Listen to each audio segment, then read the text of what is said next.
Ce week-end, Arte programme Pas de printemps pour Marnie d'Alfred Hitchcock, avec Tippi Hedren et Sean Connery, ce qui nous a donné envie de poser cette question simple, c'est qui, ou plutôt c'est quoi, justement, Sean Connery? Voici notre réponse, subjective, en 10 petites madeleines.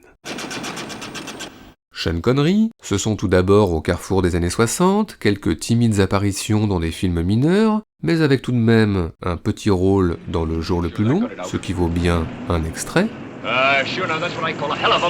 Et puis à la même période, un second rôle dans une production Disney, où Sean Connery pousse la chansonnette, ce qui vaut bien là aussi un petit extrait. Oh, she is my dear, my darling one, her eyes so sparkling full of fun, no other can match the likes of her. Et puis vient l'année 1962 et la naissance du mythe James Bond, avec une première apparition fameuse au casino. Mr. Bond. James Bond. Puis un passage furtif au bureau du MI6 à Londres. Moneypenny. Puis un voyage en Jamaïque, des bagarres, des poursuites en voiture, sans oublier la rencontre avec un fameux docteur, avec une migale, et enfin bien sûr, avec Ursula Andress et ses jolis coquillages. Underneath the mango tree, make Ulu look so. La da da dee da da dee, honey and me. Underneath the mango tree, my honey and me. Who's that? Sean Connery, ce sont ensuite, toujours début 60, deux autres James Bond qui assoient définitivement le mythe 007, où Sean Connery voyage toujours beaucoup, notamment à Istanbul, mais où il revient quand même au bureau, même furtivement. For my next miracle, Un Sean Connery qui se bat encore et toujours, et qui séduit les plus belles femmes encore et toujours.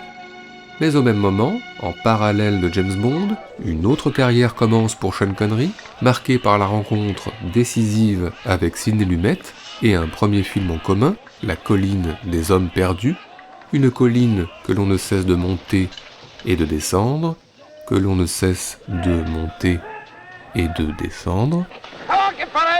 Et enfin, à la même période, l'un des derniers grands Hitchcock, où Sean Connery est un riche éditeur qui embauche une secrétaire, Tippi Hedren, qui va se révéler kleptomane, ce qui n'empêche pas Sean Connery de tomber amoureux, sans susciter toutefois chez la jeune femme un grand intérêt. Bref, une relation amoureuse plutôt complexe, que synthétise parfaitement cette scène sans dialogue, tout en cadrages insolites.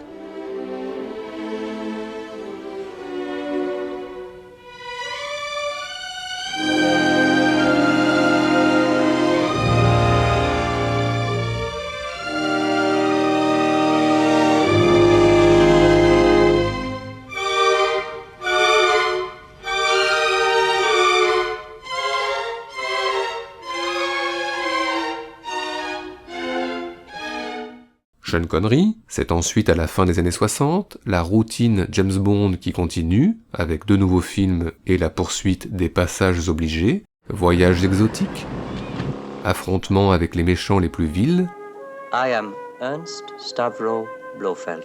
et puis des bagarres, encore et toujours, mais aussi des requins, des piranhas, et des bons mots, bon appétit.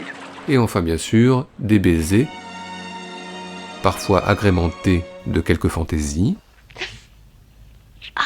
Enfin, à la même période, la carrière parallèle de Sean Connery continue, avec quelques insolites dont le film La Tente Rouge, du russe Mikhail Kalatosov, où il donne la réplique à Claudia Cardinal. You are quite the most unprincipled young woman I've ever met. Et enfin le western Chalaco, où Sean Connery se bat contre des Indiens, et où il fait la cour à Brigitte Bardot, désinvolte, l'air de rien. Last night you wanted me. You want me now.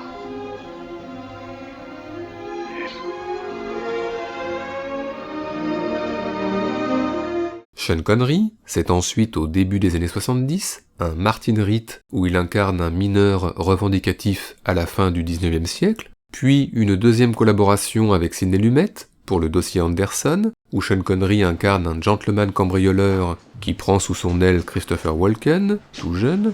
Kid, did I scare you? un film qui décrit, au passage, les prémices d'une Amérique paranoïaque où tout le monde surveille tout le monde.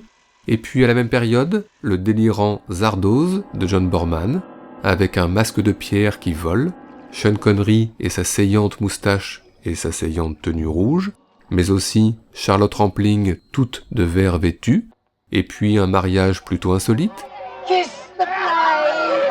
sans oublier des séances de transe, et enfin pour respirer un peu, un joli baiser entre elle et lui sur la 7e de Beethoven.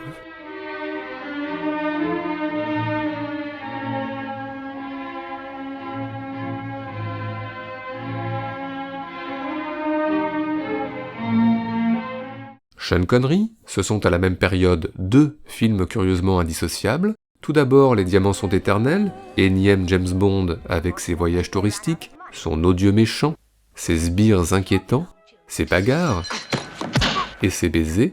Un film que Sean Connery a accepté pour mieux en imposer d'autres plus aventureux, notamment The Offense de Sidney Lumet, toujours lui. Un film étouffant, avec des crimes pédophiles, un suspect et un enquêteur sur les nerfs, ponctué par des audaces formelles encore surprenantes aujourd'hui, notamment un ralenti en ouverture, long de près de 5 minutes, sur la musique contemporaine d'Harrison Birtwistle.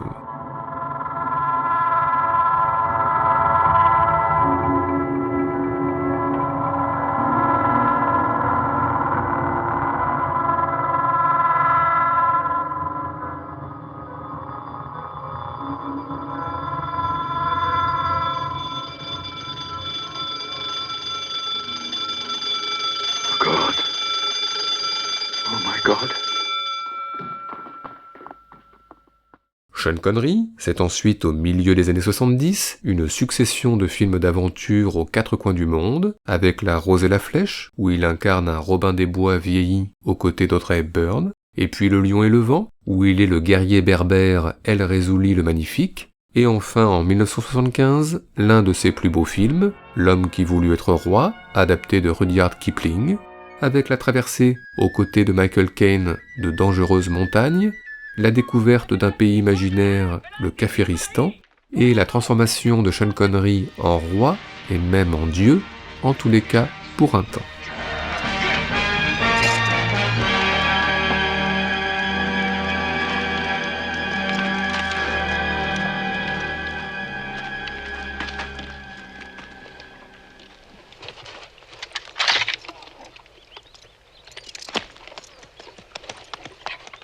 Sean Connery, c'est ensuite au début des années 80, un Peter Iams dans Les Étoiles, et un Fred Zinman dans Les Nuages, et puis l'un des tout premiers Terry Gilliam, Bandit Bandit, où il incarne pendant la guerre de Troie le roi Agamemnon, en toute simplicité.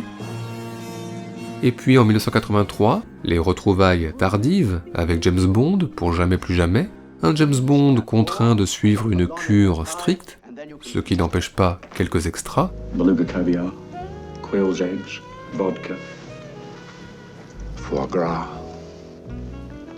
Du coup, la forme revient, voyage, requin, bagarre, une petite pause, poursuite, face à face avec Klaus Maria Brandauer, et tango avec Kim Basinger.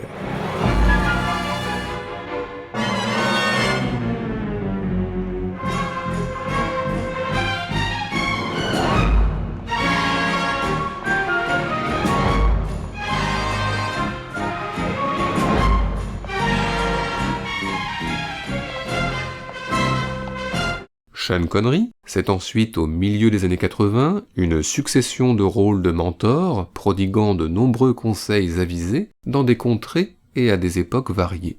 Aux côtés de Christian Slater en Italie au XIVe siècle dans Le Nom de la Rose, I don't like this place. Really? I find it most stimulating. Come. aux côtés de Christophe Lambert en Écosse au XVIe siècle dans Highlander, Crude and slow, clansman, your attack was no better than that of a clumsy child. ou aux côtés bien sûr de Kevin Costner alias Elliot Ness à Chicago dans les années 30 dans Les Incorruptibles. Want to get Capone? Here's how you get him. He pulls a knife, you pull a gun. He sends one of yours to the hospital, you send one of his to the morgue. That's the Chicago And that's how you get Capone. Now, do you want to do that? Are you ready to do that? Sean Connery, ce sont ensuite au carrefour des années 90, des retrouvailles avec Sidney Lumet aux côtés de Dustin Hoffman et Matthew Broderick, et puis 2 films liés à la Russie, à la poursuite d'Octobre Rouge, où il incarne un commandant soviétique essayant de passer peut-être à l'ouest et s'exprimant en russe en toute sobriété, et puis La Maison Russie, d'après John le Carré, où il tombe amoureux à Moscou de Michelle Pfeiffer en une rencontre, bien aidé par la musique de Jerry Goldsmith. And you must be Mr. Bali. Yes, indeed, the same. Enfin, bien sûr, en 1989, Sean Connery est le professeur Henry Jones, c'est-à-dire le papa d'Indiana Jones, un papa aux ressources insoupçonnées.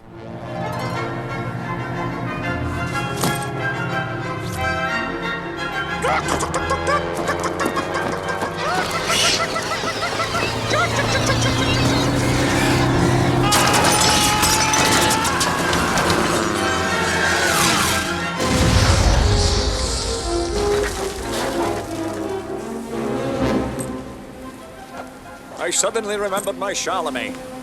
Let my armies be the rocks and the trees and the birds in the sky.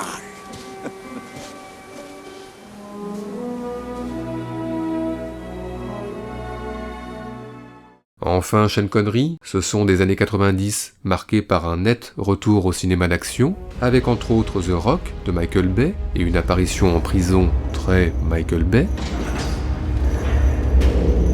ou encore avec Haute Voltige, où Sean Connery est un gentleman cambrioleur, mentor une nouvelle fois, mais de Catherine Zeta-Jones, ce qui change 2-3 choses. Sans oublier Cœur de Dragon, avec Dennis Quaid, où Sean Connery prête sa voix au dragon. Do you delight in reminding me? Yes, Knight. I do long for death. Et puis début 2000, à la rencontre de Forrester de Gus Van Sant, son dernier grand rôle en écrivain ermite ne quittant jamais son appartement, un film qui, d'une certaine façon, met en scène la retraite anticipée que Sean Connery a décidé de prendre en 2003, car oui, cela fait maintenant 13 ans que nous n'avons pas vu de nouveaux films avec Sean Connery, nous laissant tout penaud avec nos questions. Dis, quand reviendras-tu? Dis, au moins le sais-tu que tout le temps qui passe ne se rattrape guère, que tout le temps perdu ne se rattrape plus. Le printemps s'est enfui depuis longtemps déjà, craquent les feuilles mortes, brûlent les feux de bois.